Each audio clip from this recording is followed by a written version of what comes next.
അതുപോലെ നിരവധി വിഷയങ്ങൾ. ഇപ്പൊ ക്ലാസ് സമയമാറ്റം സംബന്ധിച്ച് എനിക്ക് അഭിപ്രായമുണ്ട്.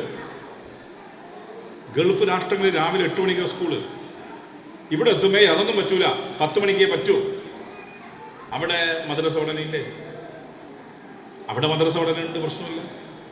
ഇവിടെ എത്തുമ്പോൾ പറയുന്നത് ഇവിടുത്തെ മദ്രസക്ക് പോകണം. വിദ്യാഭ്യാസത്തിനോ മതപഠനത്തിനോ മതപരമായ ആചാരങ്ങൾക്കൊന്നും ഞങ്ങൾ എതിരല്ല. പക്ഷെ നമ്മൾ കാണേണ്ടത് കാലത്തിന്റെ മാറ്റത്തിനനുസരിച്ച് നമ്മൾ മാറണം. 10 മണി മുതൽ 4 മണി വരെ തിയറി മാറ്റണം. പകരം 8 മണിക്ക് രാവിലെ ഉറങ്ങിയിരിക്കുന്ന കുട്ടി നല്ല ഫ്രഷ് മൂഡിൽ പഠിക്കാൻ പോകുന്നു. ഒരു 1 മണിക്ക് മുമ്പായി അവൻ്റെ ക്ലാസ് അവസാനിക്കുന്നു. ഉച്ചയ്ക്ക് ശേഷം ഭക്ഷണം കഴിച്ച് കളിക്കാൻ വിട്. അന്നേരം മതപഠനം നടത്തട്ടെ, മദ്രസയിൽ പോയിക്കോട്ടെ.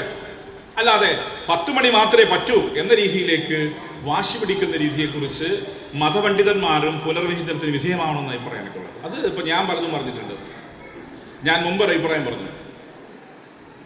അതിൻ്റെ മുകളിൽ എല്ലാവരും എൻ്റെ പെരടി പാഞ്ഞു കയറി, എന്നെ ആക്ഷേപിച്ചു, മതവിരുദ്ധനാക്കി മുദ്രകുത്താൻ ശ്രമിച്ചു. ഇന്നലെ ഒരു മതപണ്ഡിതൻ പറഞ്ഞല്ലോ എൻ്റെ അഭിപ്രായത്തിൽ. ഞാൻ അതൊന്നും ഇവിടെ വിശദീകരിക്കാൻ ഉദ്ദേശിച്ചില്ല. ആ അഭിപ്രായം എൻ്റെ അഭിപ്രായത്തിൽ അദ്ദേഹം ചോദിച്ചല്ലോ.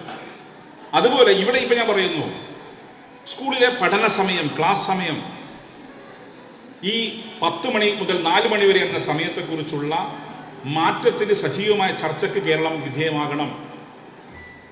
വിദേശ രാഷ്ട്രങ്ങളിൽ, ഇസ്ലാമിക രാജ്യങ്ങളിൽ പോലും 8 മണിക്കും 7:30 മണിക്കും ക്ലാസ് തുടങ്ങുമ്പോൾ എന്തേ ഇവിടെ മാത്രം 10 എന്ന വാശി പിടിക്കേണ്ട കാര്യം?